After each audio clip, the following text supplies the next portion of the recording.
Hello guys, welcome back to my channel Learn with Eken. Today we'll be dealing with the chapter diffusion. So mainly what is diffusion? It is one of the transport mechanisms that happens across the cell membranes. Okay, so let us see. So diffusion is nothing but movement of molecules from the area of high concentration to low concentration. Okay, what is high concentration? High concentration is nothing but a particular area where there is more number of molecules. This is high concentration compared to low number of molecules. That's it.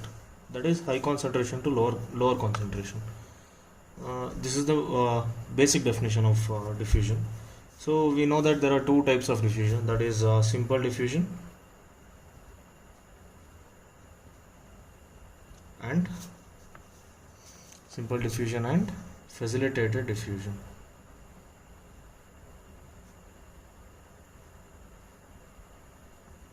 So normally definition of simple diffusion is again the same: movement of ions or molecules from a region of, I'm saying you again and again, as I say in all my videos, be very specific with the words during definition in physiology, because that is what the examiners mainly see. Movement of ions or molecules from a region of high concentration to a region of low concentration. Okay, so this is simple diffusion definition. But whereas when we just look at facilitated diffusion, we see that substances or ions or molecules transported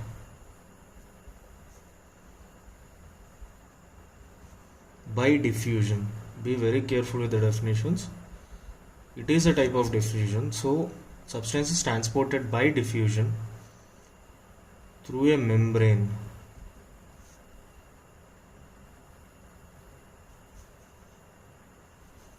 using a specific carrier protein.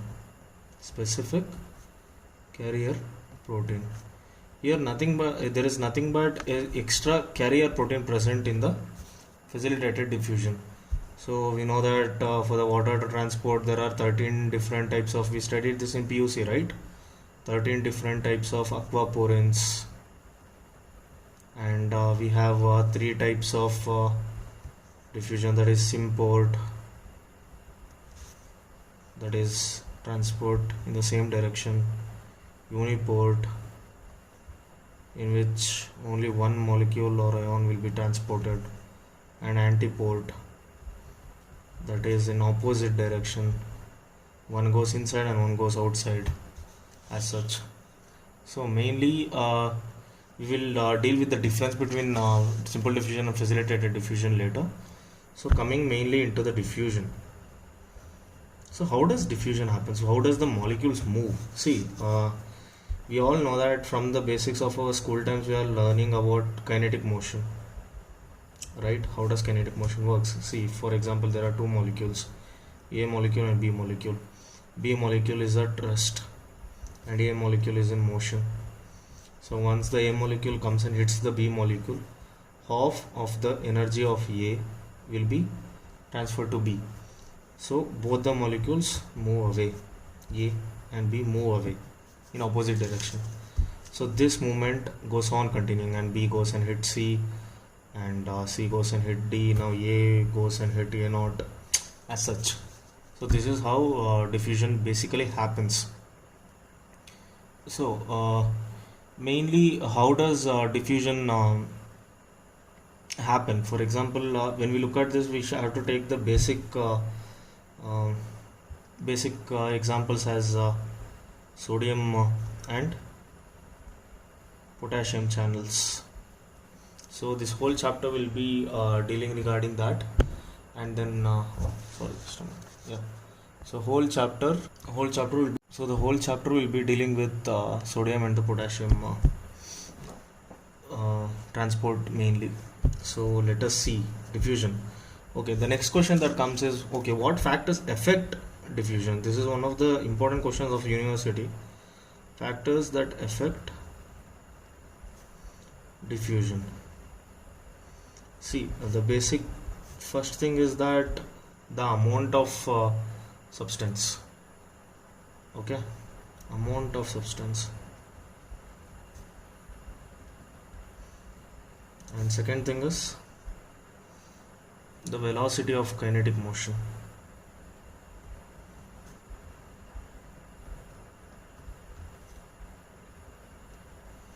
This amount of substance and concentration, okay, both are one and the same. After velocity, pressure,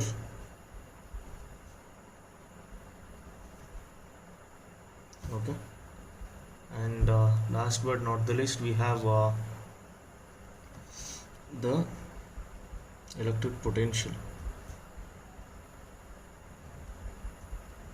and other two basic things are size and lipid solubility. So let us see, let us see this one by one. Okay, so amount of substance or concentration. See, here we calculate the net concentration available for C0 to be the concentration of the substance molecules outside the cell, that is C0, CO minus Ci, that is concentration inside the cell. This comes as the net concentration. So this depends on the diffusion rate, that is nothing but rate of diffusion. Okay, this is termed as rate of diffusion. So coming to the velocity of kinetic motion, as I said earlier, once the molecules hit each other, they gain kinetic energy.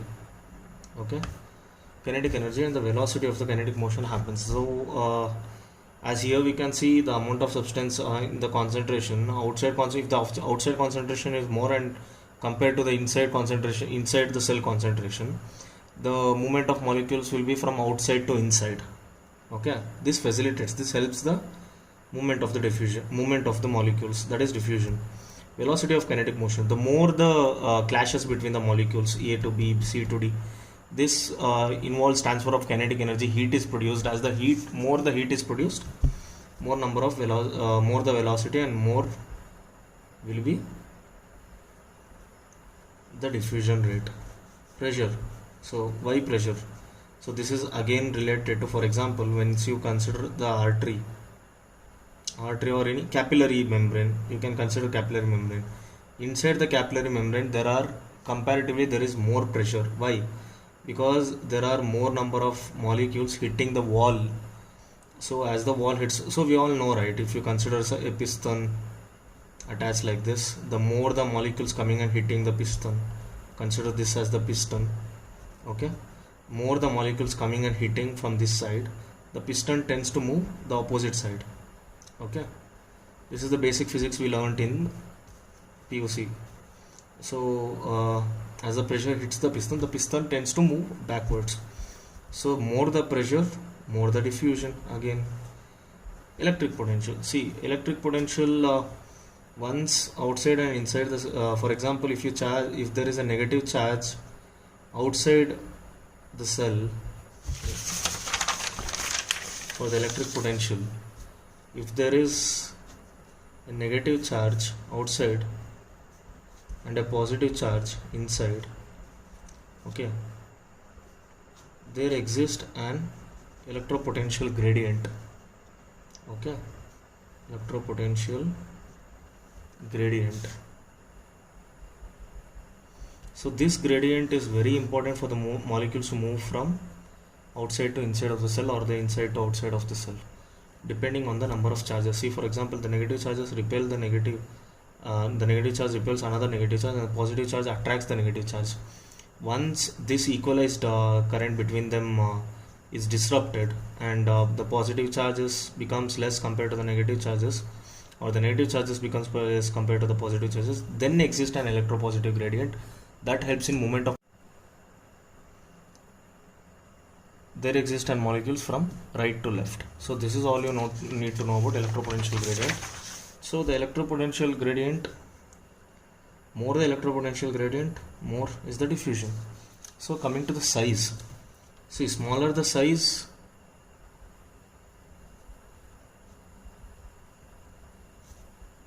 more the diffusion. But this has an exception which I'll be dealing with in few minutes. This has an exception. Let me take it when I'm talking about the potassium channels and lipid solubility. See, substances that so we read in organic chemistry, right, that like dissolves like. The same way lipid solubility, lipid substances that are soluble in lipid soluble substances are show increased in diffusion, because our whatever the cell membrane we have, right, just a minute. Well, we are talking about the lipid bilayer. Yes, so we know that cell membrane contains lipid bilayer, right? So as a cell membrane contains lipid bilayer, the more the solubility of the substances in the lipid, the more it can get through easily. This is commonly understood.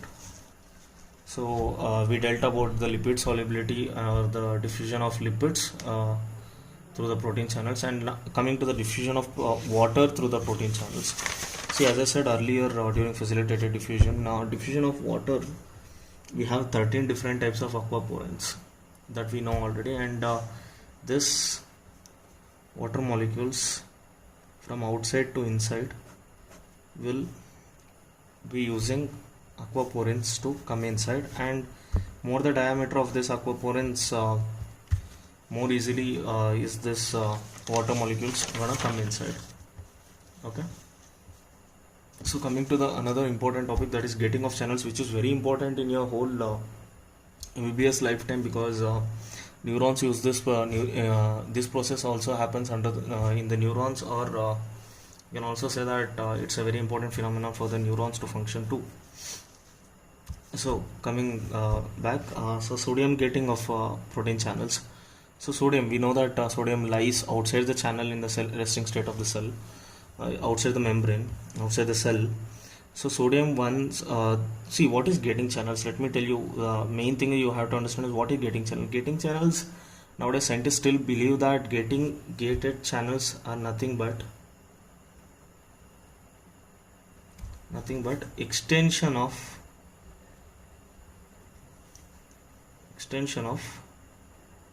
transport proteins. That's it, nothing else. Gated channels are nothing but extension of transport proteins. Okay, so sodium has to get inside. These gated channels have negative charges all over the surface. So how does it open? It opens when the negative charge is inside the cell membrane. Okay, as you can see here, negative charges, once it decreases, the sodium gets inside.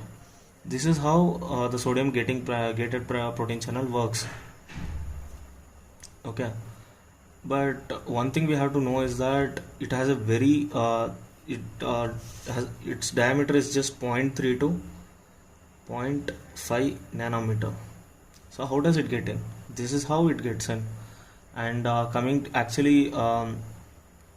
potassium channels permits passage of potassium ions across the cell membrane about 1000 times more readily than permitting sodium ions. How is it?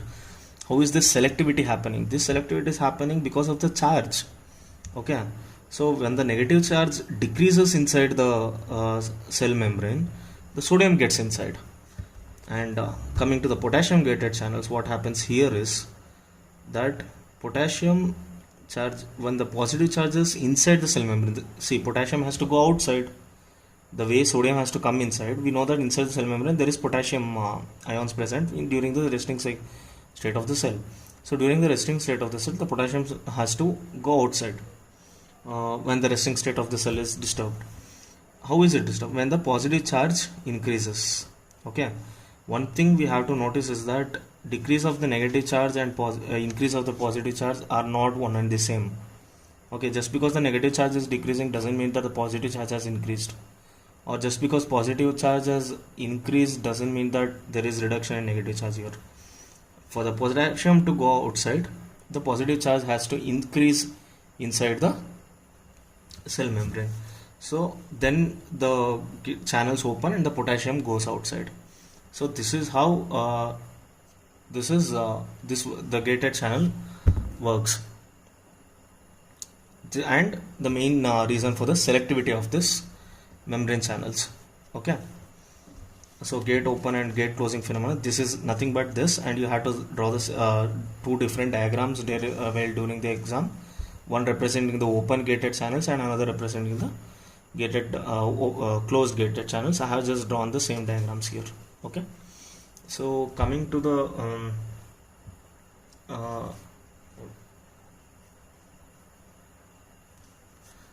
facilitated diffusion now. Okay, yeah, so we were doing facilitated diffusion. So there is before that, let us see that there is a method for the measurement of this electrode difference, the potential difference between inside of the cell membrane and the outside of the cell membranes, and it is measured by patch clamp method. Okay, how does it work? See, for example, looking at this is the recorder, the box, and there will be two electrodes connected outside the cell and inside the cell. This helps in measuring the charges between the inside of the cell membrane and outside of the cell membrane. And you don't have to remember the mechanism of it, just know that the name of it is patch clamp method, and one of the electrode is connected to the outside of the cell membrane and another to the inside of the cell membrane, and there will be a recorder connected to it. So coming to the facilitated diffusion. So facilitated diffusion, as I said the definition before itself, that substances transported by diffusion through a membrane using a specific carrier protein. This is the basic definition you have to write in the exam. So what is facilitated diffusion? Nothing. It's a carrier mediated diffusion. What is carrier? Carrier is something which takes us from one place to another. What is because see, carrier mediated, carrier is protein. Okay, the protein is carrying it from the outside to the inside of the cell membrane. To be more precise, let us look here. So considering this as the cell membrane, okay, and this as the protein. So in facilitated diffusion, unlike other methods, there will be a binding site present. We can call it as receptor also. Okay, there will be a binding site present outside the cell to the inside of the cell when the substance has to reach inside the cell. Okay, the substance comes and binds to the receptor where it undergoes chemical changes and undergoes conformational change, and then which leads to release from the receptor to the inside of the cell membrane. So this is why there is a there is a threshold. To understand that threshold, let us look at this graph. So when you plot a graph between the rate of diffusion and concentration of substance, okay, you see simple diffusion has no limit, it goes on rising, but facilitated diffusion goes up and reaches a point at a Vmax and undergoes a constant velocity of diffusion rate. Okay, so what is Vmax? You see, Vmax is a maximum velocity the facilitated diffusion reaches. See, why does there will be a maximum velocity reached? Once the more number of substances comes and bind to this binding site, right, there is a limit where it stores some of the substances and then it stops taking it inside. Because of this receptor and binding site, there is a maximum limit for the facilitated diffusion to occur. So this graph is very important in exam point of view. Whenever they ask difference between simple diffusion and facilitated diffusion, if you draw this graph, you will fetch an extra marks compared to others. Okay, see, and one more thing, the main example of facilitated diffusion is GLUT transporter. Okay, glucose carrying sodium in the intestines. I won't stress more upon this right now because it will be more for you, but just understand that in the intestines we have sodium mediated glucose transporters. Sodium carries glucose inside the from the lumen of the intestine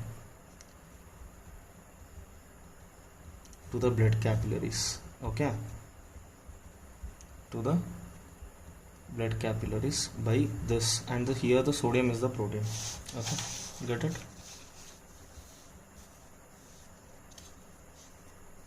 So this is an example, and in our human body, mainly this is an MCQ. Okay, this is a very important question for MCQ. We have till now they have found 14 members of this proteins which transport glucose. Okay, which transports glucose. So yeah, now coming to the main point of view, that is comparison between simple and facilitated diffusion. See, more number of books you study, the more number of difference you get. I'm just dealing with some 2 or 3 here, that's it. So simple and facilitated.